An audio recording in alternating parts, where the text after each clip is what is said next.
This video is a warning to anybody that thinks about suing their lawyer, and it's taken straight out of a real case. So welcome back. If you're new to me, I'm a barrister who helps you understand law, and I'd really appreciate you hit that like button and subscribe if you aren't already. So in this case, a property developer wanted to sue their lawyer on the assertion that they'd received bad advice, and had they received proper advice, they would never have purchased the property.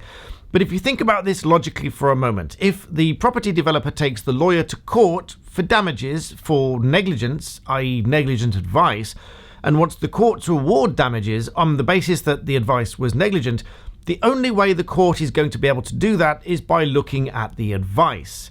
And you've probably guessed by now that by suing your lawyer on the advice for negligence, you are going to have to allow the court to look at that advice. Now, ordinarily, when you go to a lawyer and you take advice, it attracts privilege. Privilege is another word for privacy. No one else can look at that document except you, and only you can waive that privilege, save for certain situations such as this that I'm going to explain, where the courts have decided that in certain situations you necessarily waive privilege.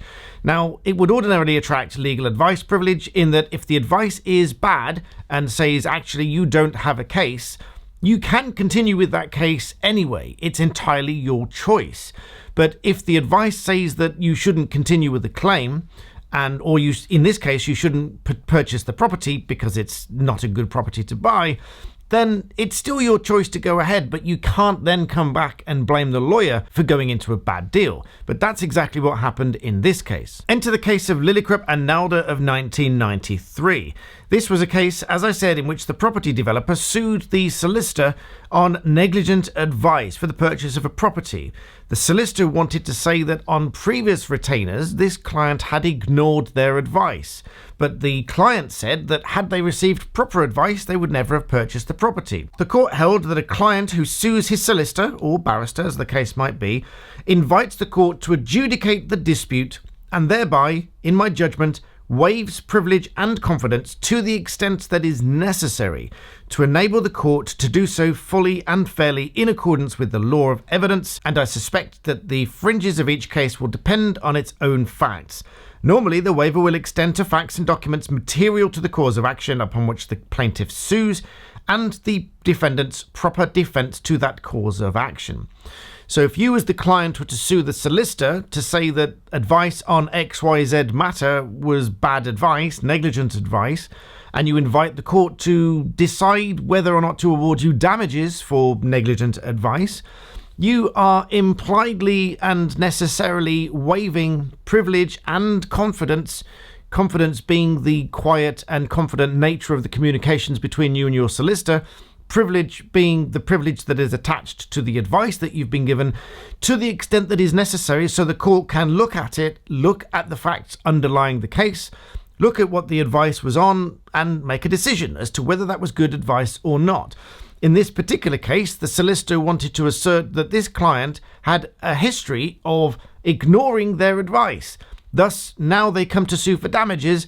It isn't really reasonable because they've got a history of ignoring their advice. So as I said at the outset, the moral to this story and the warning from this story is if you decide to sue your solicitor or barrister as the case might be, and I've seen more than one case where this has happened, where clients do try to sue their lawyer for negligent advice, be aware that you are going to be waiving privilege to the extent that is necessary.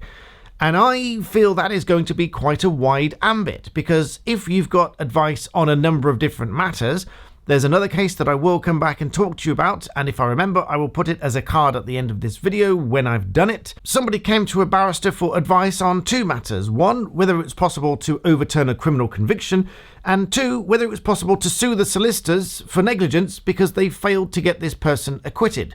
The broad spectrum of the advice was that there was going to be severe difficulties in both of those areas, both in overturning the criminal conviction and secondly in suing the solicitor for negligence.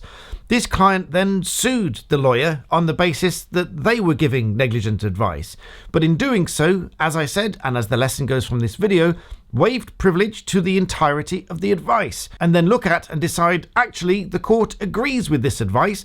there was no merit in the appeal and there was no merit in the claim for negligence, thus struck out the claim. That's a very interesting story that I'm going to tell you in the abstract, but that will be coming in a video which I will hope to link in the end with a card when I remember and when I've done the video. But more broadly speaking, advice and opinions from a lawyer are just that. They're advice and opinions, and they do differ somewhat, although many lawyers use the term interchangeably. Advice is broadly setting out, this is the law, these are your facts and circumstances, and this is how, in the lawyer's view, those laws are going to apply to those facts and circumstances. And that is why none of my videos can be taken as legal advice, because there's no two-way communication going on. There's no opportunity for me to ask you, the viewer, questions and then you to feed me back the answers, and then to me to do a detailed advice and provide you an advice on the law according to your specific facts and circumstances. I can only talk in the abstract, in examples, and by giving you a broad definition of what the law is and how it generally applies and how it's previously applied in different cases. But nonetheless, that's how law has applied in various cases, and it can be changed and tweaked very, very slightly. Case in point, following on from my previous video with the Beavis and Parking Eye case, Parking Eye presumably then took that to mean that almost every case is going to go in their favour thereafter, until they met a then Queen's Counsel, now King's Counsel of course, who was challenging a parking charge notice and challenged it successfully, despite the Supreme Court ruling in 2015 on the basis that the signs in the car park were just too far away, the writing was too small, and it just wasn't reasonable to expect somebody going onto a car park to notice, much less read those terms, because they were so far away. He was successful in court distinguishing his particular circumstances from a Supreme Court decision in Beavis against the very same company, Parking Eye. So I hope you found that an interesting trivia. Please do bop the like button if you do like these interesting trivia. And also check out my Black Belt Secrets channel, where I like to give you a more broader spectrum of my thoughts and everyday goings on. So please check that out. It's linked in the description below. I would love for that to reach 100,000 subscribers as well. Please head there and check it out. And in the meantime, thank you for watching.